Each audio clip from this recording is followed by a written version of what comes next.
Kita semua tahu ada 6 selat utama di dunia ini atau disebut Major Strait. Dari 6 selat utama dunia tersebut, 4 ternyata berada di Indonesia. Mengapa dikatakan Major Strait atau selat utama? Benar, selat itu adalah laut di antara dua pulau. Ada ratusan sebenarnya di dunia ini. Tapi mengapa dikatakan ada selat utama? Karena selat itu dilalui oleh kapal perniagaan. Jalur niaga tersebut memberikan julukan sebagai Major Strait. Dari 6 selat tersebut, nomor 1 ada di wilayah Indonesia, yaitu Selat Malaka. Sekali lagi, dari 6 selat penting dunia tersebut, 4 berada di Indonesia, di mana kita ketahui terusan Panama, terusan Suez itu adalah selat yang di luar Indonesia. Tetapi tahukah kita bahwa Selat Malaka adalah selat yang dilewati lebih dari 100.000 vessel atau kapal niaga besar setiap tahunnya. Dan selat ini merupakan selat terbanyak dilintasi kapal, sehingga dikatakan sebagai selat nomor 1 di dunia. Kita perhatikan negara di utara Indonesia, ada Jepang, Hong Kong, Taiwan, Korea Selatan, Cina,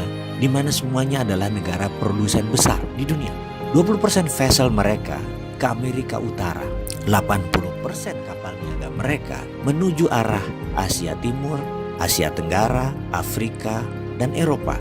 Dan semuanya melalui selat di Indonesia. Bahkan ada 18 juta barel per hari kebutuhan BBM negara utara Indonesia tersebut, di mana 80%-nya disediakan oleh Selat Hormuz, juga melalui Selat Malaka. Australia kalau mengirim barang ke negara utara Indonesia tersebut pasti melewati Selat Lombok dan Selat Makassar. Lalu Indonesia dapat apa sih sebenarnya? Jujur, Indonesia tidak dapat apa-apa dari laut yang dipakai tersebut, dari selat yang dipakai tersebut, tidak dapat apa-apa. Oke, itu masa lalu. Kalau ke depan bagaimana? Bagaimana kalau kita kendalikan selat itu sebagai aset bangsa? Peraturan internasional tidak ada yang mengatur negara archipelago seperti wilayah Indonesia, seperti wilayah negara-negara Pasifik Selatan. Kita peraturan internasional itu selalu mengacu pada aturan kontinental atau daratan.